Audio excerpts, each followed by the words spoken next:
Good morning, and we welcome you. Thank you, children.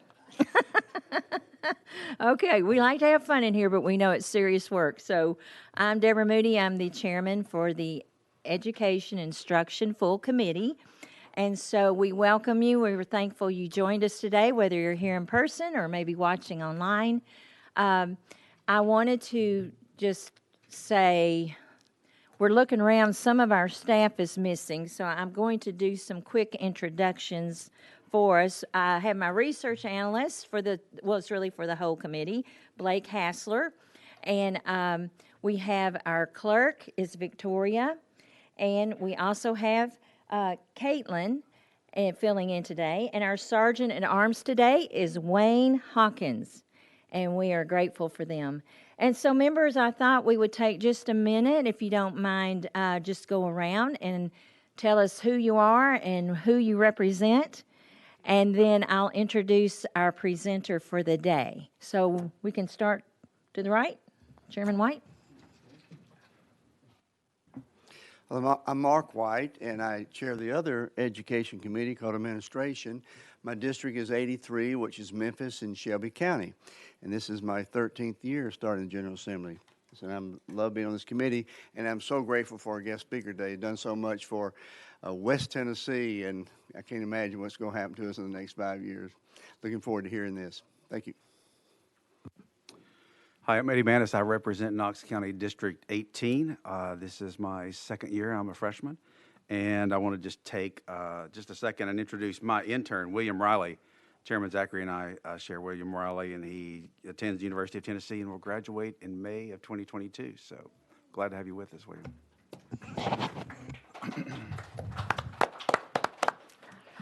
I'm Iris Rutter. I'm serving my second term. I serve the 39th District, which is Moore County, a portion of Marion County, and a portion of Franklin County. And I'm so glad to be here and excited to get started in education this year. Thank you. Hello, my name is Sam McKenzie. I represent the 15th District, part of Knox County. And I, too, am a freshman, and just looking forward to this conversation. Hello, my name is John Reagan. I represent District 33, which is Anderson County, Oak Ridge, Clinton primarily, and I'm on my 6th term in the General Assembly.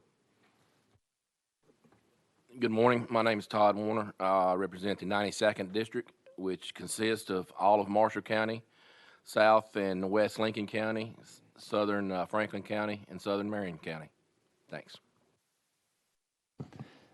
Hi, my name's Bruce Griffin. I'm state representative for House District 75, which is Benton, Henry, and Stewart counties. And I don't want to spoil the chairman, Madam Chair Lady's thunder on this, but I've got a constituent out here and an old dear friend from high school, Mark Herbison, who we went to school together. We've got stories on each other, so we both have to be quiet about that. So anyway, thank you very much. My name is State Representative Scott Sapicki. I serve most of Murray County in District 64 and home of Mule Day.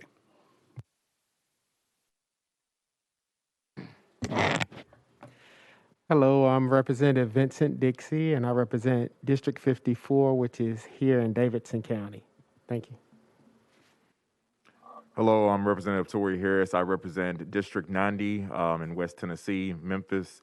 I have the heart of Memphis, where most of the hospitals and colleges are located, and go Grizzlies. Hi, I'm Representative Parkinson. I represent District 98, which covers the North Memphis area, and I say go Grizzlies also.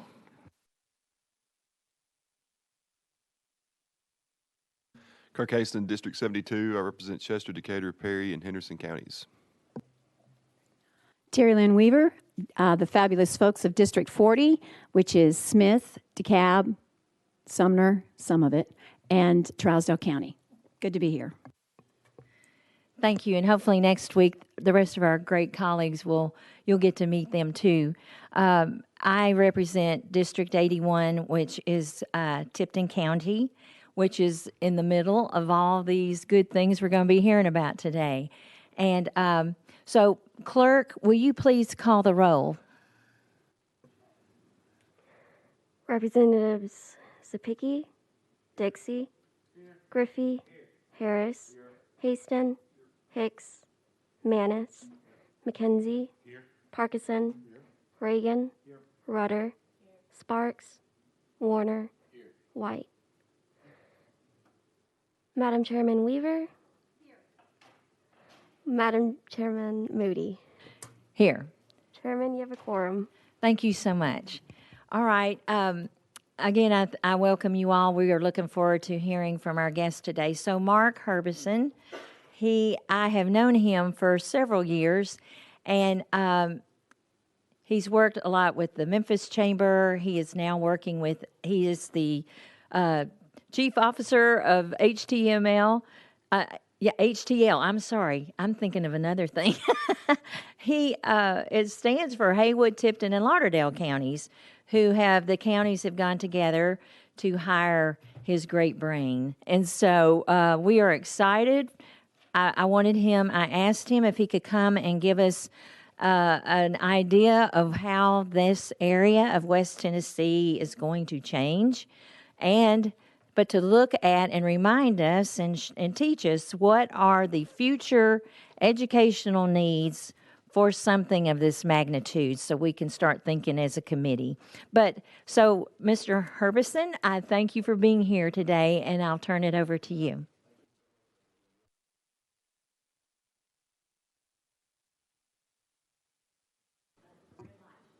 Hello? Oh, good. Thank you so much. I'm Mark Herbison. I'm so honored to be here today. We so much appreciate Representative Moody and Hurt in our district and Senators Wally and Rose. They've been so helpful in everything we do, and we really couldn't be successful without them. As she mentioned, I am the President CEO of HTL Advantage. It was formed back in 2009, right around the time that they were going to purchase the megasite property. One of the goals of HTL Advantage was to promote the megasite, but we also have developed and are recruiting companies to 7 other industrial parks we have in Haywood, Tipton, and Lauderdale County. We have a number of industrial buildings in those counties, and the assistance we get from the state of Tennessee through the Department of Economic Development, we could not have developed those parks in our area without that assistance. They have their site development grant program, they have their certification program, and so I'm very excited about our future as far as industrial, because 5 of our 7 industrial parks in those 3 counties are rail served. So that is a very rare commodity these days. And so we're very grateful for all of that. Before coming to HTL, I served nearly 14 years as the Chief Economic Development Officer at the Memphis Chamber. So my involvement with the megasite goes back to 2006, I believe. The Memphis Chamber and the Jackson Chamber went through the very first certification that the site went through back then. So, and practically, in order to sell the mega sites, you have to sell Memphis and Jackson, and so was involved in almost every project that is considered the mega site since it was bought back in 2010. But we're very excited about what's going on. I'll just talk about the mega site. I want to give you some context. Some of you may have never been to the mega site. But it is a very large industrial park, the largest industrial park in the country. It was designed back between 2006 and 2010 to be an automotive site. The idea was to have a site big enough to have an assembly plant, have a large number of your suppliers to save on logistics cost. It is a rural area, but it's very close to a major urban area. The site lies only 14 miles from Shelby County, which has almost 1 million people.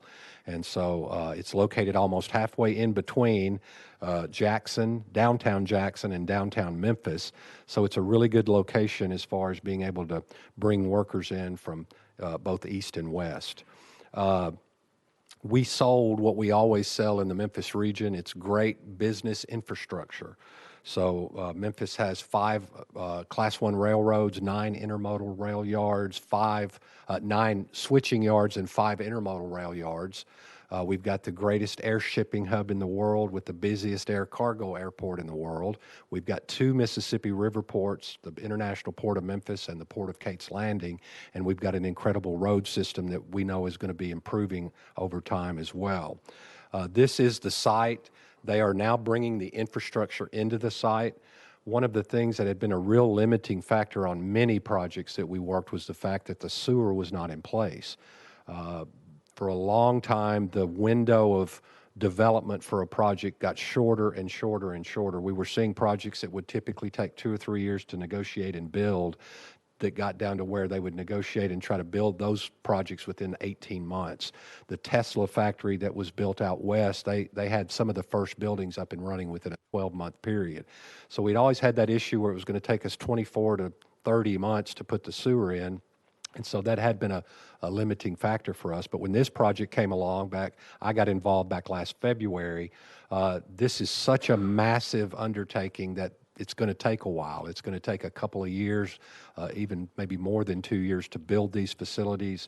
And it's going to be a massive complex, the biggest automotive complex in the state of Tennessee, with as many employees as Nissan has today almost, just for the battery and assembly plant. All of those jobs will be online by 2026.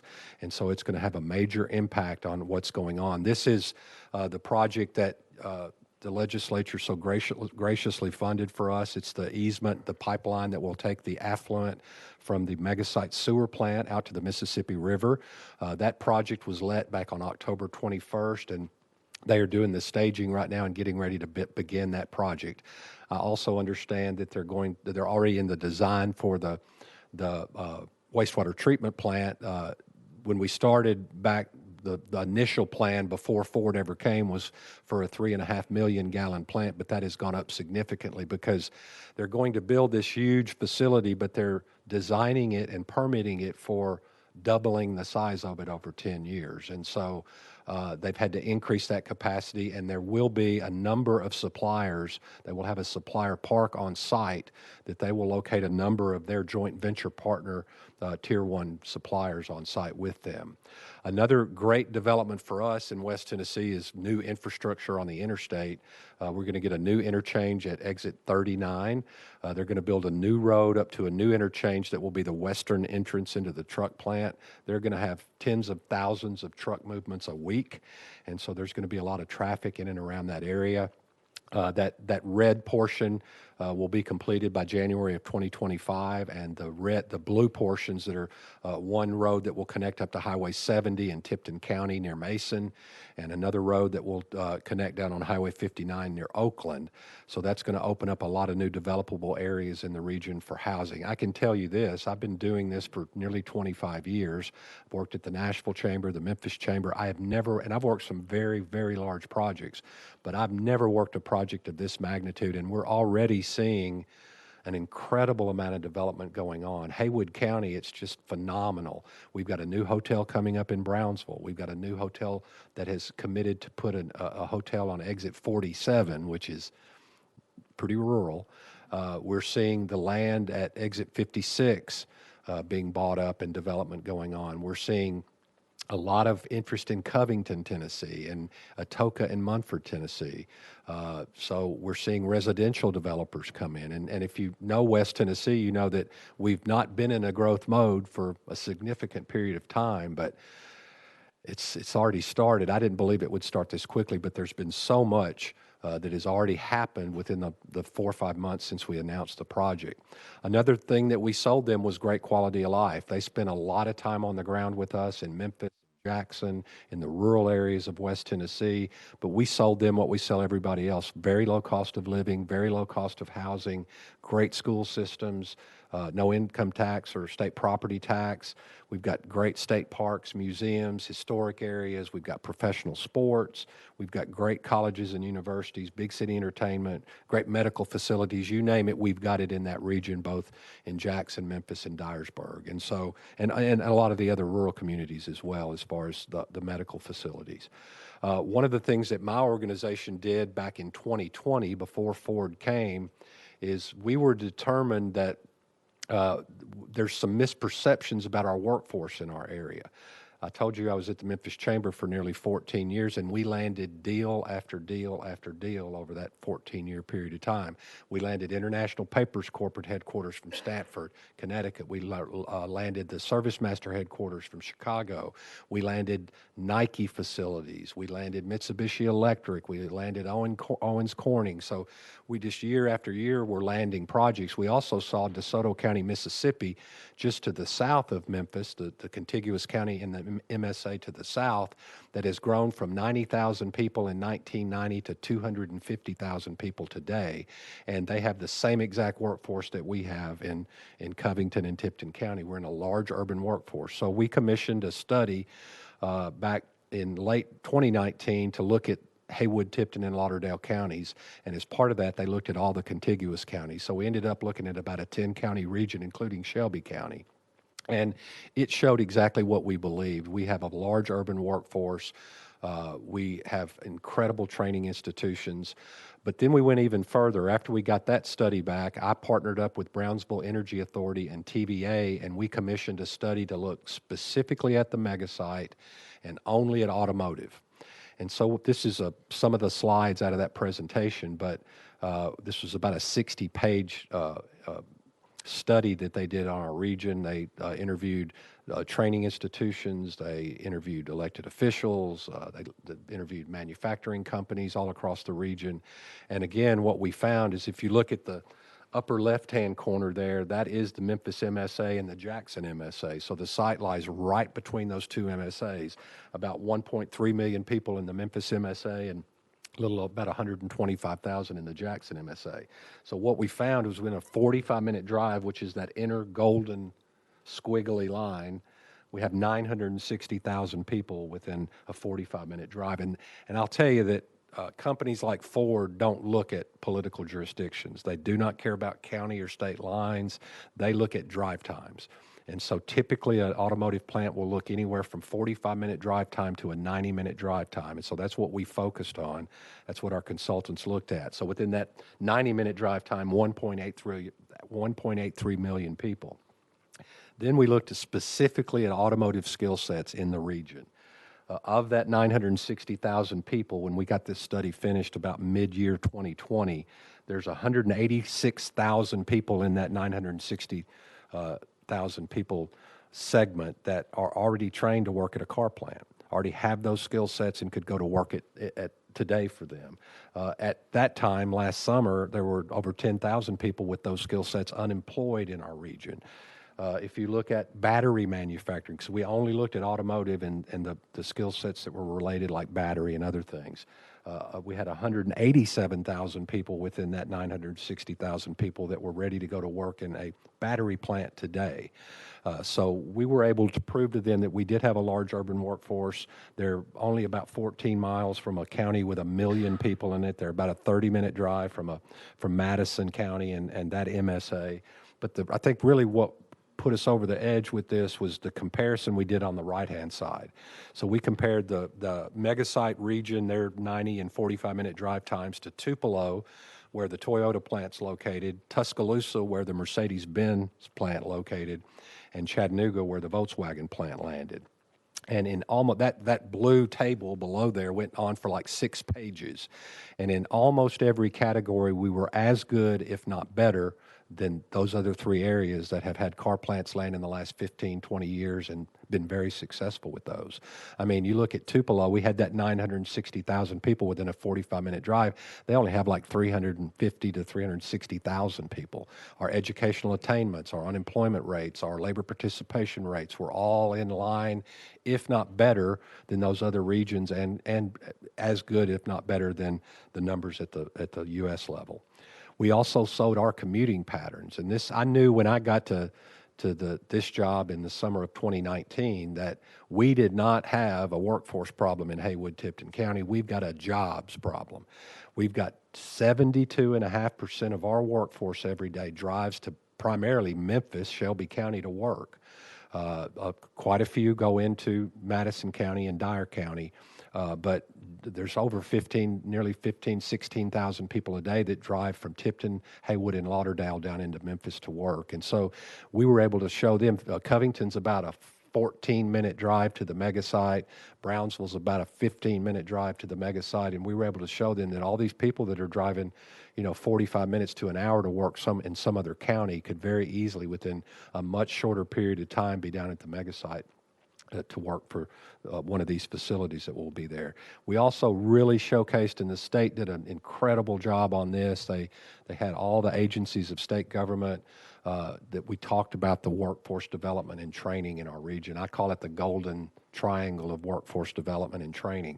We've got TCATs, 2-year and 4-year institutions in Memphis and Jackson. We've got great private training institutions like Moretech and others that we were able to show them that that's not going to be an issue for them when they come here. We're going to really double our efforts. They're going to build a TCAT on site. The great investments that you guys made with the TCATs, other than just building a TCAT at the mega site with increasing the capacity, are going to really make a significant difference for us. So here's what we have today. We have Blue Oval City, which is on the western side of Highway 222. Highway 222 was widened and relocated back, I guess, 2014 or 15. A million-gallon water tank was built in 2015. The interchange was updated probably around 2013 or 14. Very expensive project where they did heavy-duty industrial bridges over the interstate. They have long ramps where the trucks can stack up on the ramps. And so there was quite a bit of investment that had already been made. But all of that on that western side of 222 will be Blue Oval City.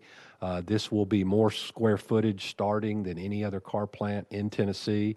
If you look at the number of employees at our car plants in Tennessee, GM in Spring Hill has about 3,400 employees today. Volkswagen has about 3,900 employees today, and Nissan has 6,400 employees today. We're going by the middle of 2026, there will be more square footage built here than in any other of those facilities, and we'll have around 6,000 people just working for the battery and assembly plant. Those job numbers do not reflect the suppliers that will come along with this. And so we do have a 500-acre out parcel that I think is under option, has been under option for quite a while from another company that are looking at that to do their own due diligence. So here's where we are today. It's going to be the 4th OEM that's going to locate original equipment manufacturing company that will locate in Tennessee. We're one of only, I think there's only one other state where there's 4 different companies that have OEMs, and that's Indiana. And so we're going to start really very quickly, ramping up to almost 6,000 jobs. They committed to 5,800. That will happen in the next 3-4 years. It will have an incredible multiplier effect. The federal government, through the Bureau of Labor Statistics, has the Regional Economic Modeling System. They call it REMS. And every quarter, they do a multiplier for every occupation. And one of the highest multiplier effects is with an automotive assembly plant. It's usually somewhere between 5 to 7. So that means for every job that's created in an assembly plant, you have 5 to 7 other jobs that are created in the economy to support those jobs. We're going to see a huge investment, the largest investment in the state's history, $5.6 billion. It's going to be spent very quickly. It's going to really reverberate around the state as far as suppliers. There are suppliers already, I think 1,000 automotive suppliers in Tennessee. Many of them already supply Ford, so they will get additional business from this. And so we're going to see a lot of new revenues coming into the state. If you go back and look at the Toyota Mazda project that located in Huntsville back a few years ago, which is actually being built by the same company that is building the Ford plant, there was incredible revenues that came out of that. The University of Memphis did an economic impact analysis back in 2017 when they decided to go to Huntsville because they had considered the mega site. That'll bring in around $300 million a year in new revenues to the state, and it's not nearly as big as this is. And so it's going to be a great revenue generator. We believe that we'll see additional companies come into my 3 counties, Haywood and Tipton County, which will also help our tax base and our revenues. And so I want to talk a little bit later about some of the planning that's going on, both in workforce development and infrastructure. But we're very excited. I have 3,600 manufacturing jobs in my 3 counties today. And in 2026, we're going to have 6,000 more at the mega site. And so we're very excited about this. This will be their most sustainable facility in the world. It's going to be carbon neutral day one. The assembly plant will be. They're going to use a lot of solar, geothermal, gas-fired turbines. They're going to use zero landfill waste. And they're putting a huge battery recycling facility on the site. They're partnering with a company that has really perfected a process to recapture all the materials out of lithium-ion batteries, anything from a cell phone up to a car battery. And they're going to do a lot of recycling of batteries on the site. So with that, before I take any questions, I would like to just talk about what's going on as far as the region and what I've seen Ford doing since they announced the project. When they announced the project, we quickly began looking at some planning processes in Haywood-Tipton County. So Haywood County has hired Gresham Smith and Younger and Associates to do a study. They're going to look at potential population growth. They're underway with this right now. It will tell us, from that perspective, potential growth, how much new investment we need to make in schools, in police and fire protection, what kind of new residential we need to plan for, and then all of the public utilities, what is that going to mean? The big issue we have right now in my 3 counties is wastewater. And so they're going to tell us kind of where wastewater should go and what the need will be from a capacity perspective. They're underway with that right now. Haywood County just signed the same scope of work with Gresham Smith and Younger to do a study of Haywood County, how it will potentially grow and what we'll need in regards to all those things. And Lauderdale County is they're doing a population study. Lauderdale is in really good shape in regards to sewer and water.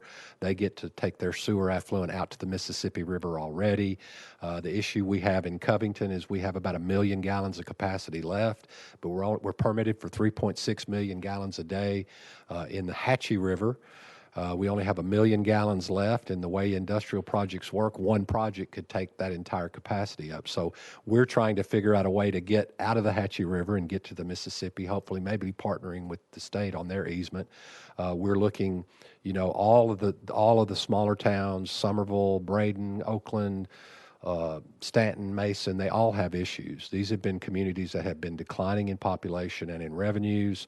They do have sewer systems. Most of them are residential lagoon systems that don't process industrial waste, and they're all at capacity and have issues. And so we're looking right now, Haywood, Tipton, and Fayette counties are coming together and have been working on this for several months now, hopefully to develop a regional sewer authority and a regional sewer system that will serve eastern Tipton County, which if you look at Tipton County, there's only one 4-lane highway that runs through Tipton County. It's unconscionable, really, because if you go to DeSoto County, every road in DeSoto County, Mississippi is 4-lane. And it's the southern county and Tipton's the northern county. Right now, we're almost complete with the second ever 4-lane road that's coming up into Tipton County. Highway 14, Austin P. Highway. It will take us from 240 north in Memphis all the way up to Covington. And there is no sewer east of Highway 14 to the mega site. So it's almost half of the county that has no sewer capacity at all. The northwestern part of Fayette, in the rural areas and the interchanges on the interstate, all of that, there's no wastewater. And there's no wastewater outside of the plant that you're building at the mega site that is going to be dedicated solely to Ford, its subsidiaries, and what goes on with industrial growth at the mega site. So we have this plan. We're developing a plan. We're spending money to figure out a way we can come together as those 3 counties and potentially some of the Shelby County municipalities, Bartlett and others that have some limitations as far as sewer concerned, to really help us to have the ability to grow, because I can tell you in my experience, you do not have growth without sewer. Everything else is pretty easy, but sewer is one of those things that takes a while. There's a lot of permitting, and you have to do that right. And so that's one of the things that we're really focusing on right now. In regards to Ford, like I said, I've been doing this many, many years, and they have come in and doing things that I've never seen happen before. They have a huge division called Ford Talent. Ford Talent was in at the end of November. They met with all the school superintendents. They met with TCAT leaders. They went and toured facilities. They told all of the superintendents at that meeting back in November, they met in Jackson, that they were developing a high school curriculum for this assembly plant and battery plant that would allow, through dual enrollment, students to graduate from high school with the certificates and credentials that they need to go to work in this car facility. They are that it's really incredible what they're doing in regards to that. I've never seen that before. Most companies I've dealt with have said, incentives and then get out of my way. But they have really come in. They've got a whole team of people. They're getting ready to hire people to live permanently in West Tennessee. They're going to be the project managers for this. So they're very serious about helping us improve our labor pool, to help us figure out, a way that people can get these jobs, really quickly once they graduate from high school. They also have a division called Ford Land that they've come in, and they're really helping our areas, Tipton, Haywood, and Lauderdale, figure out these infrastructure issues. They're trying to help us, make sure we're working on our zoning and our codes to make sure that things that develop in and around the site are of a high quality. So I've really never seen this before. So we're very excited about what they're doing and the level of expertise that they're bringing to us that we've really never had before. We've been in a population loss mode for a long time and really haven't had new infrastructure built, new residential things built.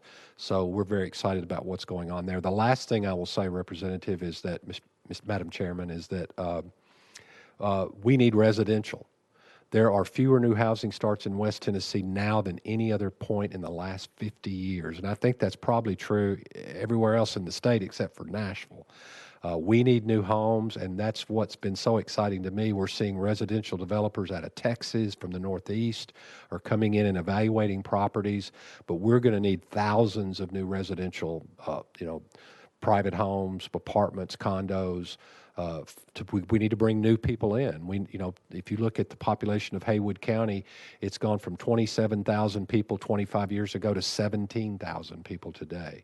And so that has already started to change. Property values have already significantly gone up in my 3 counties. And so we're very excited about that, to see this new residential development that we know is getting ready to occur, because we feel confident Ford will get their employees, but we want to worry about all of our other companies. And I'm really refocused on our existing industries in my 3 counties.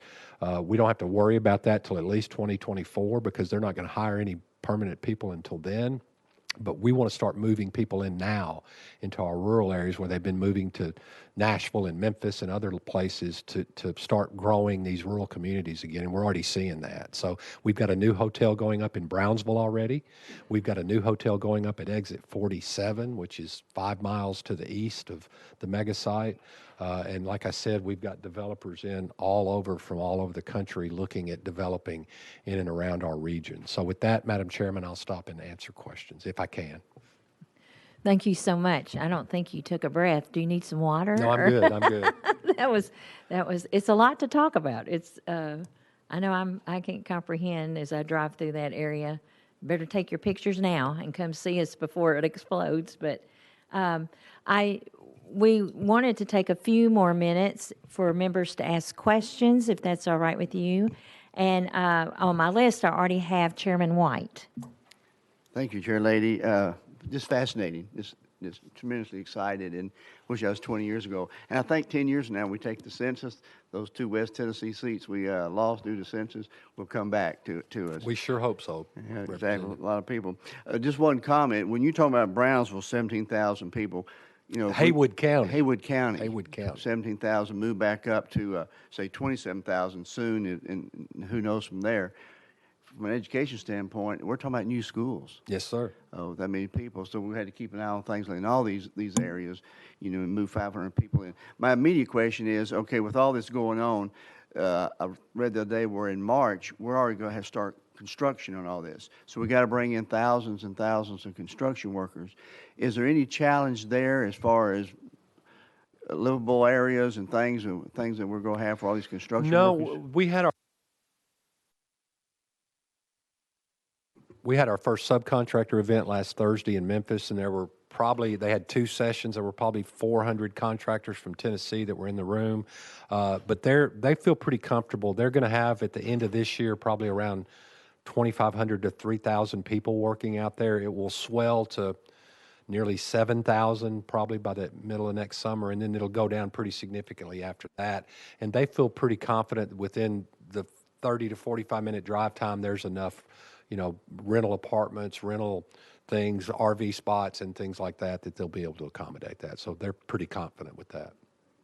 And then one other thing, Representative, is consider this, y'all. There is no school east of Brownsville in Haywood County, and there is no school west of Highway 14 in Tipton County. So there is a huge geographic area that has no schools. Amazing. Thank you so much. Thanks for being such a key part of making this happen. This is fascinating. Thank you. All right, next I have Representative Griffin. Thank you, Madam Chair.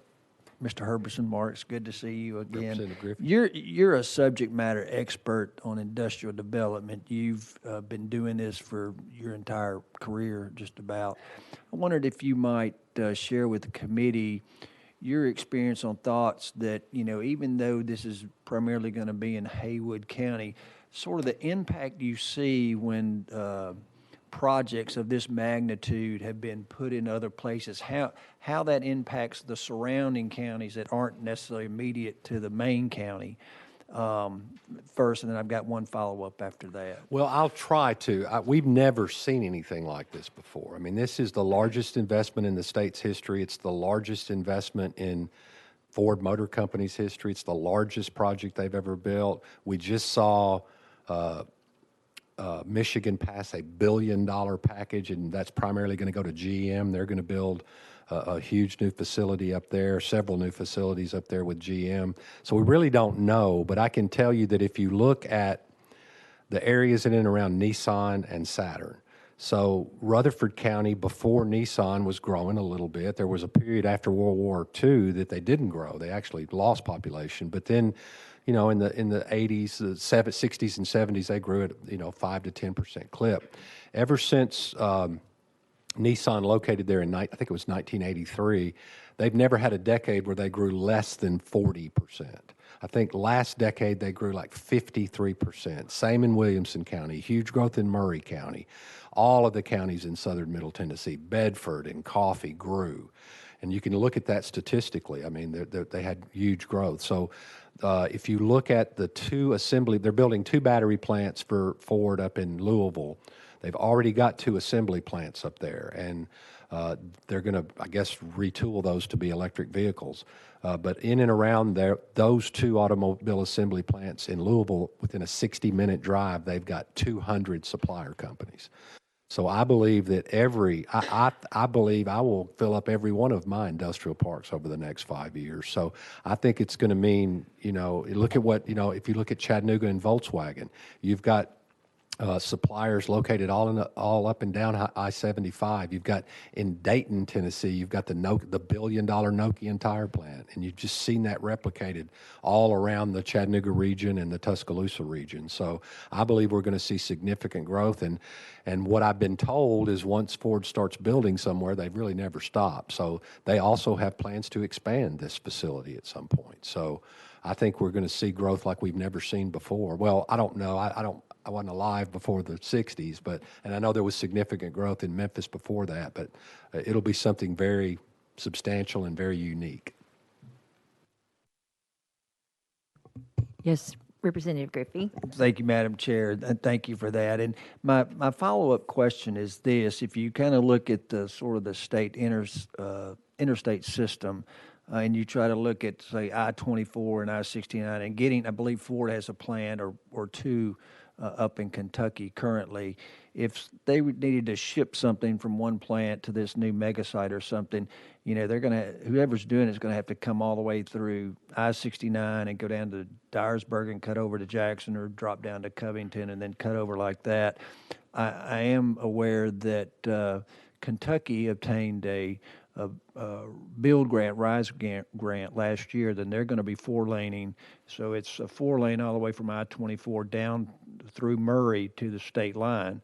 And currently it's stopping right there, and we don't have plans with TDOT just yet to do a full 5-lane or 4-lane expansion through Paris. And once you get to Paris, there is 4-lane through McKenzie, Huntington, and then down to I-40 there. I just wondered if you might comment on your assessment, your foresight, what you might advise us from the General Assembly and the other powers that be in TDOT and so forth to maybe focus on that, because I think that would be a corridor that could very well save hours off of trucking and shipping time and cost, rather than having to go the Martin Dyersburg Covington route rather than drop straight down. Thank you.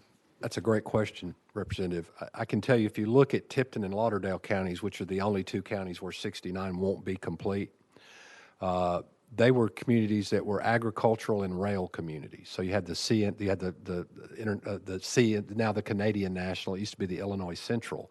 So that was all passenger rail lines up into the late 60s.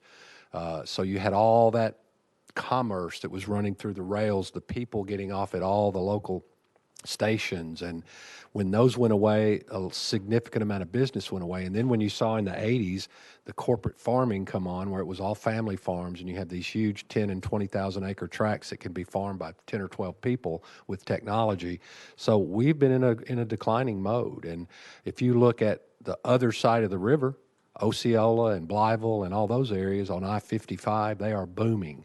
Blytheville and Osceola are now the steel capital of America. They just landed another $2.5 billion steel plant. They've got Nucor, they've got Nucor Yamada, they've got Big River Steel, and it's just been amazing what they've done. If we had a bridge across from Osceola to Ripley, we could really rule the world.